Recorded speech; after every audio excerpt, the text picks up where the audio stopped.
বিপুল পরিমাণে মাদক উদ্ধার, গ্রেফতার 6। মজমপুরের হারুচক এলাকায় আব্দুল করিম নামে এক ব্যক্তির বাড়িতে হানা কালিয়াচক থানার।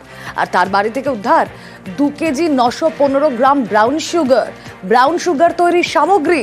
পুলিশের দাবি, উদ্ধার হওয়া ব্রাউন সুগারের আনুমানিক বাজার মূল্য প্রায় 3 কোটি টাকা। ধৃতরা প্রত্যেকেই মজমপুরের হারুচক এলাকার বাসিন্দা। সেবক প্রতিনিধি রয়েছেন আমাদের সঙ্গে, সেবকের সঙ্গে কথা বলার চেষ্টা করব পরবর্তীতে। মালদায় বিপুল পরিমাণে মাদক উদ্ধার, গ্রেফতার 6।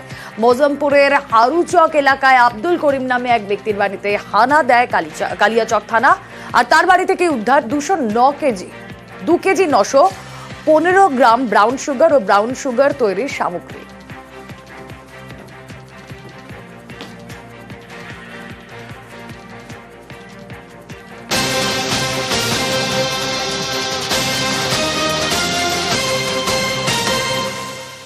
আর এদিকে 30 লক্ষ টাকার মাদক সহ মালদা পুলিশের জালে মহিলা। কলকাতা এসটিএফ সূত্রে তথ্য পেয়ে যৌথ অভিযানে মালদার ক্রাইম মনিটরিং গ্রুপ এবং ইংরেজবাজার থানার পুলিশ। ধৃত ববিতা মণ্ডল কালিয়াচকের জালুয়া বাধালের জেবি মল্লিক পাড়ার বাসিন্দা। তার কাছে উদ্ধার 310 গ্রাম ব্রাউন সুগার। পুলিশ সূত্রে খবর, কালিয়াচকের জালালপুরের অন্য এক মহিলার কাছ থেকে ওই মাদক সংগ্রহ করেন ববিতা। সেই মাদক শিলিগুড়ির চম্পাসারিতে পৌঁছানোর ছক ছিল।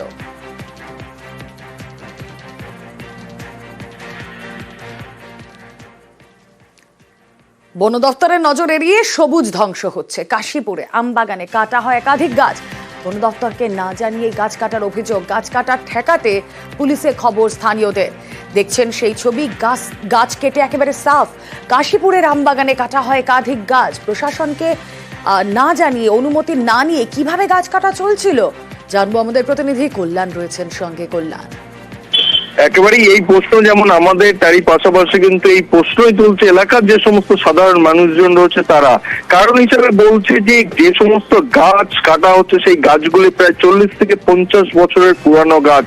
আর এত পুরানো গাছ কেন নির্দ্বিধায় কাটা হচ্ছে, কেন এভাবে সবুজ ধ্বংস করা হচ্ছে, সেই নিয়েই কিন্তু এলাকার মানুষজন তারা প্রশ্ন তুলছে। সঙ্গে সঙ্গে তারা এই বিষয়টি যখনই সামনে আসে থানাতে ফোন করে উত্তর কাশীপুর থানার পুলিশ। খবর পাওয়ার সঙ্গে সঙ্গে এসে তারা এই গাছ কাটার কাজ কিন্তু বন্ধ করে দেয়। মোট ওই যে বরাত নিয়েছিল যে ব্যক্তি জহিল মোল্লা, তিনি কিন্তু পরিষ্কারভাবে জানাচ্ছেন যে প্রায় 20টির মতন গাছ কাটার তিনি বরাত পেয়েছেন। এই যে উত্তর কাশীপুর থানা এলাকার কথা বলা হচ্ছে, দক্ষিণ 24 পরগনা ভাঙড়ের এই উত্তর কাশীপুর এলাকা থেকেই কিন্তু বহু আম সিজনে কিন্তু বিদেশে যায়। আর সেই আম গাছই কিন্তু কাটা হচ্ছে, সবুজ ধ্বংস করা হচ্ছে। কিন্তু এত কিছু হলেও কেন পরিবেশ দপ্তর থেকে শুরু করে বন দপ্তরের কেন নজরে আসছে না, সেই নিয়েই কিন্তু এলাকার মানুষজন প্রশ্ন তুলছে। বন দপ্তরের কোন রকম নজরদারি এলাকায় নেই বলেই কিন্তু তারা জানাচ্ছে। রুমেলা, বেশ, আমি 20টা গাছের বরাত পেয়েছি, 20টা গাছ কাটছি। তো প্রায় 50 বছর। কোন রকম অনুমতি নিয়েছেন গাছ কাটার জন্য? না, আমাদের এখানে লোকালিটি যেরকম গাছ কাটা হয় সেরকম কাটা হচ্ছে। বন দপ্তর কিছু জানে? বন দপ্তর না, লোকালিটি যেরকম কাটা হয় সেরকম কাটা হচ্ছে। তো প্রশাসনের পক্ষ থেকে কোন রকম না, এত বড় একটা বাগান কাটছেন, 50 বছরের গাছ। আপনি কি কন্ট্রাক্টর, ঠিকাদার? আমি গাছটা নিয়েছি। গাছগুলো আপনি কিনেছেন? হ্যাঁ। কটা গাছ কিনেছেন? ধরো আম গাছ 18টা, আর তাল গাছ আছে 2 পিস।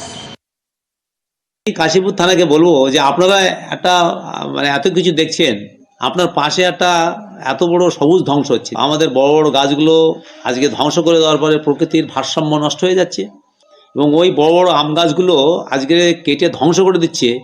সেইগুলো তো প্রশাসন দেখবে। তো ওখানে যেটা ঘটছে, আমি বিএলআরকে বলবো যে আপনি উদ্যোগ নিয়ে, আমি বিশেষ করে বিডিও সাহেবকে বলবো তৎপর নিয়ে অন্তত এই রেকর্ডিং ব্যাপারটা আপনাদের দেখা উচিত। এবং ওইখানে যে কথাটা আমাদের ভেসে আসছে যে ওই যারা জমির মালিক তাদের আদৌ তারা মালিক নয়, তো সেটাকে আমাদের অবশ্যই দেখা উচিত। ঠিক যেন ছোট্ট বিমান। ভারতীয় সেনাবাহিনীর জন্য শক্তিশালী ড্রোন তৈরি হয়েছে আইআইটি খড়গপুরে। এই ড্রোন আসলে শত্রুপক্ষের উপর হামলা চালাতে সক্ষম যুদ্ধ বিমানের ক্ষুদ্র সংস্করণ। আর এর প্রযুক্তি, গঠন প্রণালী, গুণাগুণ সাধারণ ড্রোনের থেকে অনেকটাই আলাদা। এই ড্রোন চলবে বিমানের মতোই, পেট্রোল কিংবা মিথানলে। ড্রোন তৈরিতে ভুবনেশ্বরের ড্রোন প্রস্তুতকারক সংস্থা রিভিল ড্রোনসের সঙ্গে জুটি বেঁধেছে আইআইটি খড়গপুর। তার জন্য বিশেষ কারখানার উদ্বোধন হলো সদ্যই।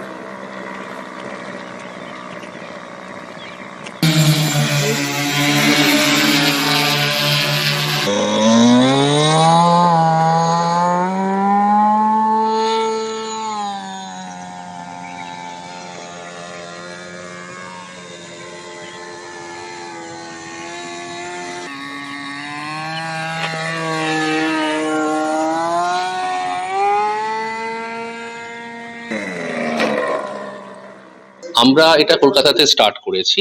আজকের দিনের সব থেকে বড় বিশেষত্ব হচ্ছে আমরা আইআইটি খড়গপুরের সাথে কোলাবোরেট করে আমরা স্টেপের সঙ্গে আমরা একসঙ্গে কাজ করব, এবং সব থেকে বড় জিনিস হচ্ছে আমরা আইআইটি ক্যাম্পাসের ভেতরে আমাদের একটা ওয়ার্কশপ থাকবে।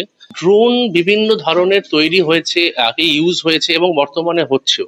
তো আমরা যেটা চাইছি সেটা হচ্ছে নট অনলি ডিফেন্স, তার সাথে সাথে এগ্রিকালচার, এবং শুধু তাই নয়, যে ড্রোনগুলো তৈরি করা হয়েছে বা এখনো আছে তার থেকে এটা অনেক বেশি সাস্টেনেবল হবে। তার মানে এক কথায় বলতে পারেন যে এর ক্যাপাসিটি অনেক হাই হবে, কিন্তু এর ওয়েটটা অনেক কম হবে।